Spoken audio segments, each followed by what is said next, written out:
आज की कहानी एक नॉर्वेजियन कमांडो के बारे में है जो अकेला दुश्मनों से लड़ता हुआ बर्फीले पहाड़ों में 70 दिन तक छुपा रहता है, वो भी सिर्फ चीनी के सहारे। क्या वो जिंदा बच पाया? जानते हैं आगे की कहानी में। कहानी की शुरुआत एक नॉर्वेजियन रेजिस्टेंस कमांडो के साथ होती है जिसका नाम जॉन बेल्सरुड है। वो समंदर को घूर रहा है और अपनी जिंदगी में गुजरे उस बुरे वक्त को याद कर रहा है जो उसने सहा है। वो दिन उसकी जिंदगी के सबसे बुरे दिन थे जिन्हें वो कभी भूल नहीं सकता। कहानी बीते वक्त में जाती है। साल 1940। नॉर्वे पर नाजियों का कब्जा हो गया है। इंग्लैंड ने तब एक इम्पोर्टेंट मिशन को अंजाम देने के लिए सीक्रेट कमांडो ग्रुप बनाया जिसे ऑपरेशन मार्टिन रेड नाम दिया गया। इंग्लैंड ने 12 कमांडोज को ट्रेनिंग दी और उन्हें नॉर्वे में जर्मनी के फ्लाइट कंट्रोल टावर को तबाह करने का काम सौंपा गया। कहानी आगे बढ़ती है। 29 मार्च साल 1943। 12 लोगों ने मिशन शुरू किया। वो लोग जहाज पर 8 टन एक्सप्लोसिव्स ले गए। सभी लोग बर्फीले अटलांटिक महासागर का सामना करते हुए गुजरे। इस दौरान बीच में उन्हें एक जर्मन नाव का सामना करना पड़ा जो गश्त के लिए वहां आई है। हड़बड़ाहट में उन्होंने सारी जानकारी और दस्तावेज इकट्ठे किए और जर्मन्स के नजदीक आते ही उन्हें एक जगह रख दिया। उन्होंने बॉम्ब को सेट किया और ठंडे पानी में कूद गए, जिसका नतीजा ये हुआ कि नाव के टुकड़े टुकड़े हो गए और अंदर मौजूद सभी दस्तावेज तबाह हो गए। उन्होंने खुद को बचाने के लिए संघर्ष किया, पर इसके बावजूद जर्मन पुलिस ने उनका पीछा किया। जॉन उनसे छुपने में कामयाब रहा, लेकिन उसने इस जद्दोजहद में अपना एक जूता खो दिया। आखिर में जर्मन पुलिस ने उनमें से 11 को पकड़ लिया, लेकिन जॉन जर्मन पुलिस के अधिकारी को मारकर भागने में सफल रहा। बदकिस्मती से जॉन के पैर में गोली लग गई। उसने उल्टे कदम दूसरे रास्ते की ओर चलने के निशान बनाए ताकि जर्मन्स को गुमराह किया जा सके। 30 मार्च 1943। उस रात जर्मन पुलिस ने जॉन बेल्सरुड की तलाश में एक फ्लेयर सिग्नल फायर किया। वो बर्फीले समंदर और जर्मन पुलिस के बीच फंसा हुआ है। बचने के लिए उसके पास तैरने के अलावा कोई और रास्ता नहीं है। वो मजबूरन कई किलोमीटर की नदी तैरकर पार कर गया। जब जर्मन पुलिस किनारे पर पहुंची तो कमांडर वेंडर्स ने अपना हाथ ठंडे पानी में डाल दिया और उसने ये मान लिया कि जॉन के लिए इस ठंडे पानी से बचकर निकलना नामुमकिन होगा। हो सकता है कि वो इतने कम टेम्परेचर में तैरने की कोशिश ना करे। जैसे ही जॉन किनारे पर पहुंचा, उसे वहां 2 मछुआरे मिले जिनसे उसने मदद मांगी।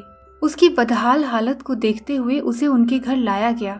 उन्होंने उसे सूखे कपड़े और जूते दिए। दूसरी ओर पकड़े गए 11 कमांडोज को लाइन में खड़ा कर दिया गया। तभी जर्मन पुलिस का चीफ कर्ट स्टेज वहां पर पहुंचता है। उसने कागजात की जांच की तो पता चला कि उनमें से एक कमांडो भाग गया है। वेंडर्स ने उसे विश्वास दिलाया कि भागा हुआ कमांडो घायल हो गया है और ठंड के कारण अब तक मर चुका होगा। कर्ट ने अपनी जैकेट पर लगा नाजी का अवार्ड पिन दिखाया, जिससे साबित हुआ कि वो अपने मिशन में कभी भी नाकामयाब नहीं हुआ है। उसने वेंडर्स को भागने वाले कमांडो को ढूंढने का ऑर्डर दिया। भले ही भागा हुआ कमांडो मर गया हो, पर वो चाहता है कि वेंडर्स सबूत के तौर पर उसकी लाश उसके पास लाए। अगले दिन कमांडोज इन्वेस्टिगेशन के लिए इंतजार कर रहे हैं। कुछ ही देर बाद उनमें से एक कमांडो जख्मी हालत में लौटा। उसे बहुत बुरी तरह टॉर्चर किया गया है और ऐसा सबके साथ किया जाना है। दूसरी ओर जॉन ट्रोंसो शहर की ओर जा रहा है। फिरोया के एक निवासी ने उसे अपनी नाव में बिठाकर नदी पार कराने में उसकी मदद की। जैसे ही वो एक जगह पहुंचा, वहां एक बूढ़ी औरत ने उसके घाव का इलाज किया। वो उसकी मदद कर पाई क्योंकि वो एक नर्स रह चुकी है। लेकिन कुछ ही देर बाद देखा कि जर्मन पुलिस उनकी ओर आगे बढ़ती आ रही है। ऐसा लगा जैसे जर्मन्स जानते हों कि जॉन को ढूंढने के लिए उन्हें कहाँ जाना है। उनके पहुंचने से पहले ही भाग जाने में वो कामयाब रहा। अपने हालातों को देखते हुए जॉन ने ट्रोंसो की ओर बढ़ना जारी रखा। बदकिस्मती से जर्मन पुलिस उससे पहले ट्रोंसो तक पहुंचने में कामयाब रही। जर्मन पुलिस हेड ऑफिस में एक कमांडो को टॉर्चर किया जा रहा है। उन्होंने उसे बोलने पर मजबूर करने के लिए उसकी उंगलियों को पेनी सुई से पार कर दिया। कर्ट को यकीन है कि जॉन अभी भी जिंदा है। वेंडर्स ने उसे समझाने की कोशिश की कि कोई भी इतने ठंडे पानी में 5 मिनट से ज्यादा जिंदा नहीं रह सकता। इस बात को साबित करने के लिए उन्होंने बंदियों को बर्फ के ठंडे पानी में बिठाकर रखा, लेकिन 5 मिनट बाद ही वो सभी ठंड से कांपने लगे। चीफ को लगता है कि टॉर्चर होने की वजह से वो लोग बहुत कमजोर हो गए हैं, इसलिए उसने खुद से इसे आजमाने का डिसाइड किया। बंदियों की तरह वो भी 5 मिनट से ज्यादा ठंडे पानी को बर्दाश्त नहीं कर सका। जॉन ने आगे बढ़ना जारी रखा। पहाड़ों के बर्फीले रास्तों पर वो चलता रहा जैसे वो किसी को ढूंढ रहा हो। कुछ ही देर बाद वो एक घर में पहुंचा। उस पर शक किया गया कि वो एक चोर है, लेकिन जब उन लोगों को पता चला कि वो एक नॉर्वे कमांडो है तो वो लोग उसे अंदर ले आए और उसके घाव का इलाज किया। घर के मालिक की एक बेटी है जिसका नाम मार्गरेट है। वो एक तेज दिमाग की छोटी बच्ची है जिसे ज्योग्राफी बहुत पसंद है। जॉन ने उसके इंटरेस्ट को देखते हुए उस बच्ची को बताया कि उसने कई देशों का दौरा किया है। मार्गरेट की मां ने उसे बताया कि ट्रोंसो में एक गिरफ्तारी हुई है और जॉन के साथी कमांडोज को जल्द ही मार दिया जाएगा। जॉन को अपने दोस्तों को खोने का दुख है। मार्गरेट उसके दुख को बांटने के लिए उसे एक मैप देती है जो उसने खुद से बनाया है। अब ट्रोंसो में जॉन सेफ नहीं है, इसलिए उसने स्वीडन भागने का फैसला किया।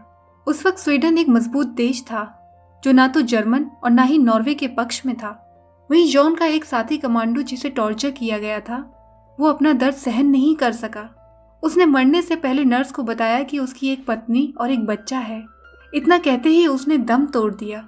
जॉन के बाकी साथियों को ग्रेनिसन लाया गया और एक गड्ढे के सामने खड़ा कर दिया गया जो उनकी कब्र के लिए तैयार किया गया है। मरने से पहले उन्हें अपना राष्ट्रगान गाने की इजाजत दी गई। उसके बाद सभी को मौत के घाट उतार दिया गया। अगले दिन जॉन ने अपने साथ लाए नक्शे से मार्गरेट का नाम फाड़ दिया ताकि कभी कोई सबूत ना मिले। इसके बाद वो नदी किनारे एक घर में पहुंचता है। उसने अपनी जैकेट उतार दी और सामने के दरवाजे पर रख दी। जब घर का मालिक वापस लौटा तो उसे जॉन की जैकेट मिली और वो उस जैकेट को अंदर ले आया, जहां पता चला कि जॉन घर के अंदर पहले से ही मौजूद है और वो घर के मालिक के अंदर आने का इंतजार कर रहा था। जॉन ने घर के मालिक पर तब तक बंदूक तान कर रखी जब तक कि उसे पता नहीं चल गया कि घर का मालिक नॉर्वे का एक सोल्जर था। फिर वो जॉन को उसकी अगली मंजिल तक पहुंचाने के लिए समंदर पार ले गया। जॉन की हालत बिगड़ती जा रही है। उसके पैर का घाव हर पल और ज्यादा दर्द पहुंचा रहा है। उस आदमी ने जॉन को उसकी आगे के सफर में मदद के लिए एक जैकेट, एक जोड़ी जूते, स्कीइंग किट और कुछ खाने का सामान दिया। उसने जर्मन पुलिस से बचने के लिए जॉन को लेन साइड से रास्ता अपनाने का सुझाव दिया। किनारे पहुंचने पर जॉन को भीगने से बचाने के लिए उसे नाव से उतारने में उसकी मदद की ताकि वो भीगे नहीं। जॉन ने अकेले लेन साइड में आगे बढ़ना जारी रखा जैसा उसे कहा गया था। कर्ट स्टेज ने बर्लिन को एक लेटर रिपोर्ट लिखा जिसमें उसके मिशन की सच्चाई बयां की गई, जिसमें 11 कमांडो के पकड़े जाने और एक भागे हुए कमांडो के बारे में बताया गया। उसने जॉन को ढूंढने का वादा किया जिससे जॉन को पकड़ना उसकी जिद बन गया। वहीं जॉन को दूसरी तरफ अपनी जान अकेले बचाते हुए 7 दिन हो गए हैं। 7वें दिन चलते चलते जॉन गलती से जर्मन पुलिस कैंप में घुस गया और कर्ट स्टेज और उसके लोगों के ठीक बगल में गिर गया। कर्ट इस बात से अनजान था कि वो जॉन ही है जिसे वो ढूंढ रहा है। उसने उसकी मदद की और जॉन को वो टोपी वापस की जो उससे वहां गिर गई थी। जॉन के जाने के कुछ वक्त बाद कर्ट को एहसास हुआ कि जिस आदमी की उसने मदद की थी वो जॉन ही था। उसने फौरन जॉन को मारने के लिए प्लेन भेजा। जॉन पर गोलियों की बौछार कर दी गई जिससे उसके ठीक पीछे एक एवलांच की शुरुआत हो गई। उसने अपनी जान बचाने के लिए स्कीइंग की लेकिन आखिर में एवलांच ने उसे अपने अंदर समा ही लिया जिससे वो मोटी बर्फ के नीचे दब गया और बेहोश हो गया। कुछ देर बाद आखिरकार जॉन को होश आ गया। उसने खुद को लगभग पूरी तरह बर्फ से दबा हुआ पाया। उसने बर्फ से बाहर निकलने के लिए बहुत कोशिश की, खुद को गर्म करने के लिए सूरज की तलाश की। उसके शरीर पर बहुत ज्यादा बर्फ जमने के कारण उसे थोड़ी देर के लिए अंधेपन का सामना करना पड़ा। कुछ ही वक्त बाद 2 जर्मन पुलिस गार्ड उसके निशान ढूंढते हुए उस जगह पहुंच गए जहां जॉन दफन हो गया था। इस बीच जॉन एवलांच की जगह से काफी दूर तक चलने में कामयाब रहा। जॉन हाइपोथर्मिया के सिम्टम्स से जूझने लगा है। उसके शरीर का टेम्परेचर लिमिट से ज्यादा नीचे गिर गया है और लगातार दर्द ने उसके शरीर को तोड़ दिया है। दर्द के बावजूद वो अपनी जान बचाने के लिए चलता रहा। पास में एक जर्मन पुलिस गार्ड ने मॉरिस नाम के एक आदमी से जॉन के बारे में पूछताछ की। मॉरिस एक बार्न का मालिक है और वो नाजियों से नफरत करता है। कुछ ही वक्त बाद मॉरिस ने जॉन को अपनी ओर आते हुए देखा। जब जर्मन पुलिस वहां से चली गई तो मॉरिस ने जॉन को ढूंढने की जल्दबाजी की। इस बीच जॉन खाने की तलाश में मॉरिस के भाई बहनों के घर में घुस गया। उसे जो मिला उसने खाना शुरू कर दिया। जॉन की हालत बहुत खराब है। जब मॉरिस को जॉन मिला तो वो उसे इलाज के लिए अपने घर ले आया। जॉन को भागते हुए अब 13 दिन हो गए हैं। मॉरिस की बहन गुडरिन ने चिकन के बड़े पिंजरे में जॉन को छुपाकर रखा जहां जर्मन पुलिस उसे ना ढूंढ पाए। जॉन को ढूंढने के लिए पोस्टर दूर दूर तक फैला दिए गए हैं और उसे जोरों शोरों से तलाश किया जा रहा है। जॉन की बहादुरी ने गुडरिन के दिल को जीत लिया। हालांकि जॉन को गिल्टी महसूस हो रहा है क्योंकि उसकी वजह से वो लोग परेशानी में पड़ सकते हैं। अचानक कुछ ही वक्त बाद जर्मन पुलिस कर्ट के साथ मॉरिस के घर पहुंच गई। इस बार कर्ट ने खुद से उस जगह की तलाशी ली। जॉन ने वहां घास के पीछे खुद को छुपा लिया। कर्ट जॉन की ओर चेक करने के लिए आगे बढ़ने ही वाला है, लेकिन तभी उसका नाजी बैज फंसकर नीचे गिर जाता है। वो वापस उतरकर अपने बैज को ढूंढता है और किस्मत से वो आगे की तलाशी नहीं लेता। वो अपने आदमियों के साथ वहां से चला जाता है। उस रात बाद में मॉरिस जॉन को अपने साथ ले गया। वो उसे नाव से नदी पार कर एक छोटी सी झोपड़ी में ले गया और जर्मन पुलिस से छुपने के लिए उसे वहीं छोड़ दिया। इस झोपड़ी को होटल सेवॉय कहा जाता है। मॉरिस ने जॉन के जिंदा रहने के लिए खाने और पीने का इंतजाम किया और उसे तब तक झोपड़ी के अंदर रहने को कहा जब तक कि उसे स्वीडन भेजने का कोई रास्ता नहीं मिल जाता। जॉन अब यहाँ अकेले रह गया है। उसने अपने पास रखी शराब पी ली, पर इसे पीने से उसके शरीर में और दर्द होने लगा है। जॉन ने झोपड़ी में कई दिन बिताए। एक दिन वो नींद में किसी के आने की आहट से जाग गया। अचानक दरवाजा खुला और उसे लगा कि जर्मन पुलिस ने उसे ढूंढ लिया है। शुक्र है कि ये महज एक बुरा ख्वाब था। दिन ब दिन उसके पैर का घाव गहरा होता जा रहा है। उसे ये भी लगने लगा है कि उसका पैर सड़ गया है। उसने अपने पैर की पट्टी खोलकर खुद ही जांच की। पहले शूटिंग के दौरान उसका अंगूठा चला गया। उसकी अगली उंगली सड़ने लगी है और काली पड़ने लगी है। इस परेशानी में उसने बदबू को रोकने के लिए काली हो गई उंगली को काटने का फैसला किया। उंगली काटने से होने वाले नाकाबिले बर्दाश्त दर्द के कारण वो बेहोश हो गया। जॉन को सवाई होटल में रहते हुए 12 दिन हो गए हैं और अपनी जान नाजियों से बचाते हुए 26 दिन हो चुके हैं। उस दिन मॉरिस अच्छी खबर लेकर लौटा। उसने जॉन को बताया कि उसे स्वीडन भेजने का एक रास्ता मिल गया है। उसने उसे पहाड़ की चोटी तक ले जाने के लिए स्लेड का इंतजाम किया।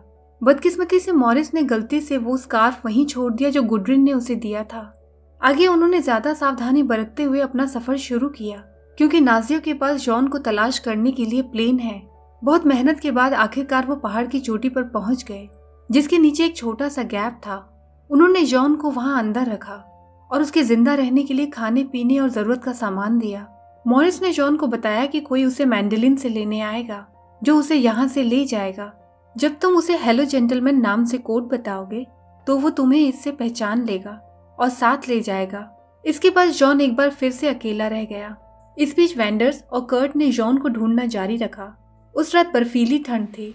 तभी बर्फ के नीचे जॉन ने रात के आकाश में अरोरा बोरियलिस को देखा और उसी समय कर्ट ने भी वही घटना देखी। कई दिनों बाद मैंडेलिन का एक आदमी मिल्स नेल्सन मॉरिस के घर पहुंचा और उसे बताया कि उसे जॉन कहीं नहीं मिला।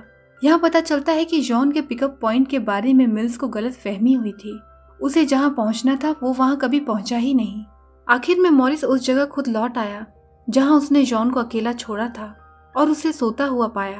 पहले तो उन्हें लगा कि वो मर गया है, लेकिन जॉन अचानक जाग गया। उसके हाथ में चीनी का छोटा टुकड़ा बचा है जिससे उसे थोड़ी एनर्जी मिल रही थी।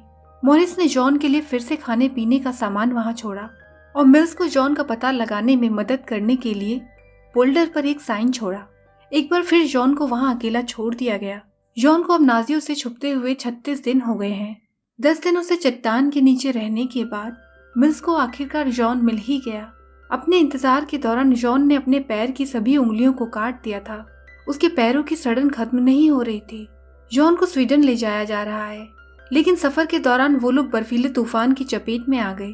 ऐसे हालत में मिल्स को जॉन को बचाने के लिए एक गुफा में छुपाना पड़ा। जब जॉन जागा तो उसे ये देखकर बहुत बुरा लगा कि वो लोग अभी भी स्वीडन में नहीं बल्कि मैंडेलिन में है। मिल्स ने बताया कि सीमा की सिक्योरिटी कड़ी कर दी गई है और जर्मन पुलिस ने गार्ड्स को हर जगह तैनात कर रखा है। मिल्स ने अपना सफर जारी रखने से पहले जॉन को ठीक होने के लिए कहा। मिल्स ने जॉन की गन भी ले ली। उसे डर है कि अगर वो अकेला रह गया तो वो खुद को नुकसान पहुंचा सकता है। अगले दिन मिल्स ने जॉन की सूरत हाल जानने के लिए डॉक्टर स्लैक फॉसिल नाम के एक डॉक्टर को बुलाया। इस बीच जर्मन पुलिस ने जॉन के ठिकाने का पता लगाने के लिए बिना थके कोशिश की। कर्ट इस बात से झुंझला रहा है कि जॉन अभी भी भाग रहा है। उसने मैंडेलिन में जर्मन पुलिस निगरानी बढ़ा दी। वहाँ के लोकल लोगों पर जॉन के बारे में शक ना हो, उससे बचने के लिए जॉन की उसके ठिकाने पर बारी बारी से देखभाल की गई। कुछ दिनों बाद मिल्स और डॉक्टर स्लैक नॉर्वेजियन कॉन्स्टिट्यूशन की एनिवर्सरी मनाने आए। मिल्स और डॉक्टर को लगता है कि जॉन की अभी हालत नाजुक है। इस हालत में उसे सीमा पार ले जाना उसकी जान को खतरा हो सकता है। जॉन ने उसे कहा कि वो सिर्फ अपने लिए नहीं लड़ रहा है, उसे आगे बढ़ते रहना होगा। जॉन को भागते हुए अब 59 दिन हो चुके हैं। गुफा में 17 दिनों बाद मिल्स वापस लौटा और जॉन को सैमी लोगों के पास ले आया, जो नॉर्दर्न नॉर्वे के मूल निवासी हैं और उन्हीं से नॉर्दर्न नॉर्वे की पहचान है, जो अपने रेनडियर चराने की काबिलियत के लिए जाने जाते हैं। उन्होंने हिरन के झुंड के बीच जॉन की तस्करी करने की प्लानिंग बनाई है। बस्ती पहुंचने पर जॉन का इलाज किया गया। उस वक्त जॉन ने कहा कि वो जर्मन पुलिस से पकड़े जाने की बजाय मरना पसंद करेगा। जॉन को अपनी जान बचाते हुए 63 दिन गुजर चुके हैं। उस दिन गुडरिन ने मॉरिस से उस स्कार्फ के बारे में पूछा जो उसने उसे दिया था। मॉरिस को एहसास हुआ कि उसने इसे होटल सवॉय में गलती से छोड़ दिया है। दोनों स्कार्फ लेने के लिए भागते हुए वहां पहुंचे। बदकिस्मती से वो लोग इस बात से अनजान हैं कि जर्मन पुलिस उनका पीछा कर रही है। इसके साथ ही सैमी लोग रेनडियर झुंड के साथ जॉन को स्वीडन में तस्करी करने की तैयारी कर रहे हैं। उस समय कर्ट होटल सवॉय में जॉन से छोड़े गए सबूतों की तलाश कर रहा है। उसे जॉन के कटे हुए पैर की उंगलियां मिली। इस बीच जॉन ने जैसे ही नाजी वॉच टावर को पार करने की कोशिश की, उसकी स्लेट तेज स्पीड में उलट गई, जिससे वो गिर गया, जिससे वहां मौजूद गार्ड्स को जॉन के होने का पता चल गया। जॉन ने हार नहीं मानी। उसने अपनी बची हुई एनर्जी स्लेट को धकेलने में लगा दी ताकि वो छुप सके। पकड़े जाने से बचने के लिए जॉन ने अपनी जिंदगी खत्म करने की कोशिश की। हालांकि तभी एक चमत्कार हुआ। वो रेनडियर जिसने उसकी स्लेट खींची थी, वो वापस लौट आया। जॉन ने स्लेट को रेनडियर से बांध दिया और रेनडियर को भगाने पर मजबूर करने के लिए अपनी गन से फायर किया। रेनडियर स्लेट के साथ बहुत तेज दौड़ा। आखिरकार जॉन ने सीमा पार कर ही ली। उसी समय कर्ट को बॉर्डर वॉच टावर से कॉल आया, जिसमें बताया गया कि जॉन कामयाबी से सीमा पार कर गया है। गुडरिन और मॉरिस, जिन्हें हाल ही में जर्मन पुलिस ने टॉर्चर किया था, उन्हें भी इसके बारे में पता चल गया। वो लोग मुस्कुराए, ये जानकर कि उनकी मेहनत जाया नहीं गई है। जॉन के स्वीडन पहुंचने के बाद एक नॉर्वेजियन आदमी ने उसे वहां पाया। उसने जॉन को बचाने की कोशिश की, यहाँ तक कि उसने जॉन के हाथ से रस्सी को बहुत सावधानी से हटाया, क्योंकि उसकी उंगलियां जमी हुई थी। अपनी हालत से उभरने के लिए जॉन ने 7 महीने हॉस्पिटल में बिताए। ठीक होने के बाद उसने स्कॉटलैंड में नॉर्वेजियन खुफिया कमांडो ट्रेनिंग में असिस्ट किया। जॉन को अपने मिशन में मजबूत बने रहने के लिए Order of the British Empire के ऑनरेबल मेंबर के रूप में मुकर्रर किया गया। इसके अलावा जॉन को नॉर्वे ने सेंट ओलाफ मेडल से सम्मानित किया। और ये कहानी यहीं खत्म हो जाती है। इस कहानी के बारे में अपने कमेंट्स हमसे जरूर शेयर कीजिएगा। मिलते हैं आपसे अगले वीडियो में। तब तक अपना और अपनों का ख्याल रखिए। बाय बाय दोस्तों।